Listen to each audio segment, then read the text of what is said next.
Bonjour à tous, très heureuse d'être parmi vous aujourd'hui. Je me présente, je m'appelle Amélie Favreau. Je suis professeure des universités à l'université Grenoble-Alpes et je suis professeure de droit. Alors vous allez me dire, elle vient nous parler de quantique alors qu'elle est professeure de droit, quelle drôle d'histoire.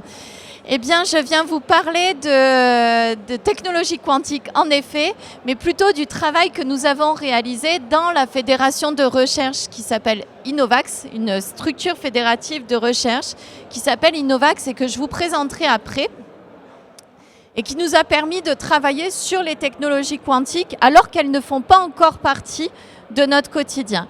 Mais avant de commencer, je vais vous présenter un petit extrait qui va vous permettre de comprendre dans quel contexte on s'est situé.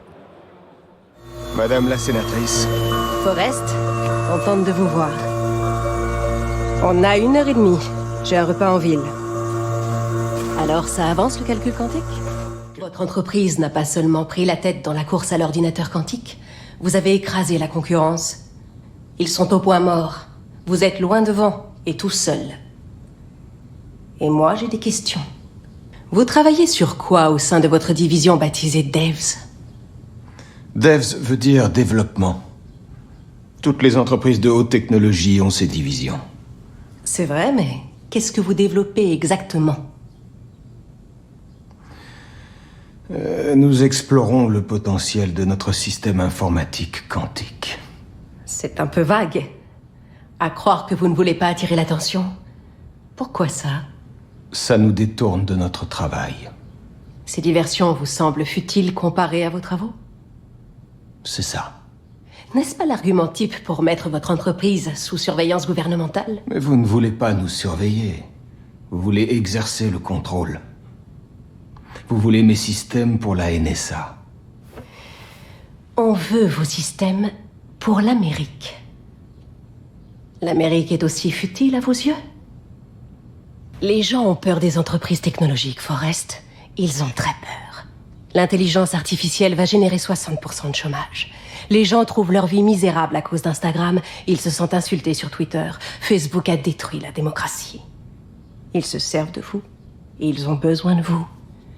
Mais ils ne vous aiment plus maintenant. Et puis il y a d'autres pistes de questionnement. Votre entreprise est un modèle de réussite nationale qui montre une fois encore que l'Amérique ouvre la voie. Et bien que nous comprenions et respections l'aspect concurrentiel de votre secteur et la nécessité du secret industriel, pourriez-vous nous éclairer sur la nature de vos travaux à Devs?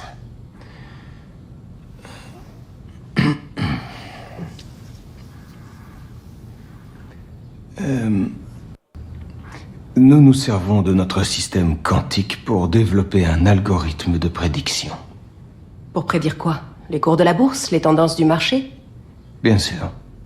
La météo? Et ce genre de choses. Et ben voilà, vous planchez sur un algorithme pour prédire le temps. Je ne vois pas pourquoi on ne pourrait pas travailler ensemble.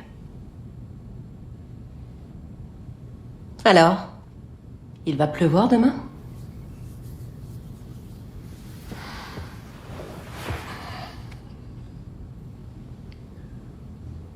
On dirait bien que non. Il est stupéfiant cet extrait, hein. On a toutes les recettes de notre journée. Le quantique, la souveraineté, la course à la suprématie quantique avec les États-Unis, le contrôle de la NSA, toute ressemblance avec les projets Gotham, etc. n'est pas fortuite, forcément. Alors pourquoi ce choix de passer par la fiction pour comprendre les enjeux que nous avons actuellement? Eh bien, c'est précisément la méthode que nous avons choisi de suivre à Innovax. Et pas seulement parce qu'on est des fans de séries, hein. Là, c'était la série Devs qu'on a montée pour sélectionner ces différents passages de la série et les rendre beaucoup plus pertinents dans le cadre de cette présentation. Donc, à Innovax... Hop. À Innovax est une structure fédérative de recherche. On rassemble 20 laboratoires sur le site de l'Université Grenoble-Alpes, des laboratoires qui sont interdisciplinaires et nous avons pour enjeu de travailler sur l'impact de l'innovation dans la société et les enjeux humains et sociétaux que nous avons dans la société, les impacts que ces technologies qui vont façonner nos vies vont avoir dans la société. Ces technologies, elles ne sont pas présentes dans notre quotidien. Et aujourd'hui, nous avons été pris de court avec l'intelligence artificielle générative, on a été pris de court avec les réseaux sociaux, on a été pris de court avec la surveillance numérique de masse, alors que sur les technologies quantiques qui ne sont pas encore dans notre quotidien, nous avons cette capacité de pouvoir anticiper. Anticiper, c'est justement ce qui nous a motivés à monter ce projet de recherche sur les explorations quantiques 2050 à Innovax. Comment on a fait? On s'est dit qu'il était nécessaire de partir de la fiction, du narratif, et d'y ajouter un dialogue science-société.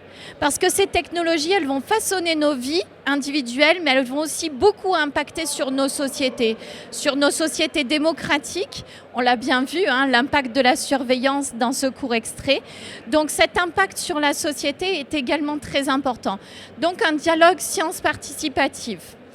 Cette méthodologie, on l'a déroulée de manière scientifique, elle est documentée avec des publications dont j'aurai l'occasion de parler juste après, avec des narratifs, on a dressé des enjeux pour ensuite proposer à nos chercheurs de notre communauté des 20 laboratoires de la structure fédérative de recherche des questions de recherche. Et comme l'une des principales missions d'un chercheur, c'est d'aller chercher des financements, eh bien, à partir de ces questions de recherche, ils pourront aller chercher des financements et faire financer leur recherche sur ces différentes thématiques. Quels sont nos objectifs ? Nos objectifs sont identifier les enjeux humains et sociétaux de l'innovation des technologies quantiques avant qu'elles ne soient introduites sur le marché, pour pouvoir mieux anticiper si elles font sens, ces technologies, pour les utilisateurs. Et quand bien même elles seraient utilisables, quand bien même elles seraient faisables, quand bien même elles seraient techniquement faisables ou économiquement rentables, est-ce qu'elles feront sens pour les utilisateurs, pour ces citoyens qui ont participé à ce dialogue?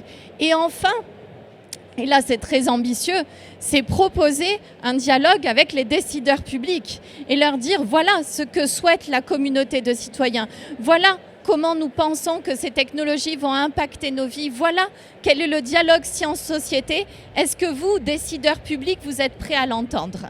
Et c'est précisément ce que l'on a fait à Innovax avec cette méthodologie. Donc, un parcours de design fiction où les participants sont invités à dresser des personas qui sont envoyés dans le futur en 2050, d'où Exploration 2050, Quantique 2050. Ils sont envoyés dans le futur avec des quêtes, avec des enjeux, avec des environnements spécifiques. Et nous leur proposons des enjeux relatifs à la santé, à l'énergie, et également aujourd'hui c'est la thématique à la souveraineté. Ces ateliers nous ont permis de produire différents résultats avec des éclairages scientifiques, avec la présence d'experts, de chercheurs en sciences et technologies quantiques, mais également de chercheurs en sciences humaines et sociales. Et nous avons réussi à réunir une communauté de plus de 160 participants pour ces dialogues, pour ces explorations quantiques 2050, 160 co-auteurs qui ont ainsi écrit un récit de quelle société est projetée en 2050 grâce à ces ambassadeurs. Donc tout ceci a pris lieu à l'Université Grenoble-Alpes, précisément à la Maison de la Création et de l'Innovation au sein d'un UX Lab. Et nous avons produit un petit livret qui reprend l'ensemble de ces récits, des podcasts, des vidéos que vous pouvez retrouver sur le site de la structure fédérative de recherche, et puis des manifestations très régulières que nous organisons pour travailler autour des récits, pour travailler autour du storytelling, toujours dans un dialogue science-société. Alors ces explorations quantiques, je vous le disais, elles nous ont permis de travailler sur des personas avec ses 160 co-auteurs. Et les voici, ce sont nos ambassadeurs, ceux que nous avons propulsés en 2050 pour qu'ils nous racontent ce futur en 2050 avec et parfois sans les technologies quantiques. Et ce qu'ils ont vécu en 2050, ces récits que nous avons projetés sur 2050, je vous le disais, nous aident à concevoir aujourd'hui, à projeter des questions scientifiques aujourd'hui et aussi à agir auprès des décideurs publics. Alors, qu'est-ce qui ressort de cette dynamique du monde quantique 2050 ? Justement, nous les avons propulsés dans 5 mondes très différents. Un premier monde sur l'Union européenne globale, avec des pouvoirs centralisés. Une innovation quantique qui, là, est parfaitement supportée par un État, par une vision très centralisée et parfois même un peu coercitive dans la façon dont il faut développer les technologies quantiques. Puis nous avons un monde des grandes entreprises, donc un monde qui est téléguidé non pas par un pouvoir étatique, non pas par une puissance démocratique, mais qui est téléguidé par les géants de la tech. Quelle est la vision de ce monde téléguidé par les géants de la tech ? Technosolutionné.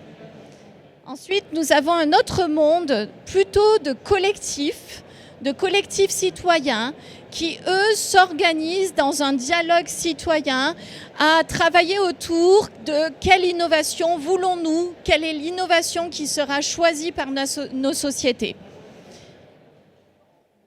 Et puis des communautaristes avec des positions beaucoup plus tranchées, des communautés Gaïa, donc l'innovation quantique tout ou rien avec des visions transhumanistes. On n'est pas sur l'antéchrist, mais des visions transhumanistes, activistes, etc. Un Gaïa, un monde alternatif au monde quantique.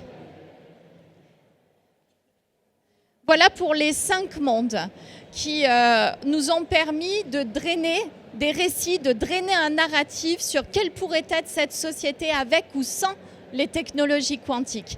Et pour découvrir ces récits, vous avez ici un QR code où vous allez pouvoir accéder à toute la production que nous avons pu réaliser durant ces 3 années d'exploration quantique. Je vous remercie de votre attention et si vous avez des questions, c'est avec grand plaisir. Vous avez des idées pour continuer cette narrative? Vous avez d'autres ateliers qui vont continuer? Oui, et sur des thématiques différentes. On est en train de travailler sur Exploration Sobriété 2050. Donc actuellement, on mène ce type d'atelier plutôt axé sur la sobriété. Et on continuera cette démarche exploratoire à travers d'autres ateliers, oui. N'hésitez pas à nous rejoindre, c'est à l'Université Grenoble-Alpes, à la Massy, Maison de la création et de l'innovation. Est-ce que l'expérimentation, vous allez l'extérioriser à Grenoble, genre sur la région Rhône-Alpes, ou vous restez autour de Grenoble? Alors, on a un projet de recherche qui s'appelle, à l'Université Grenoble-Alpes, on a un projet de recherche qui s'appelle FORCI sur les conséquences du changement climatique. Et grâce à ce projet de recherche, on va pouvoir perfectionner notre méthode sur des modalités hybrides.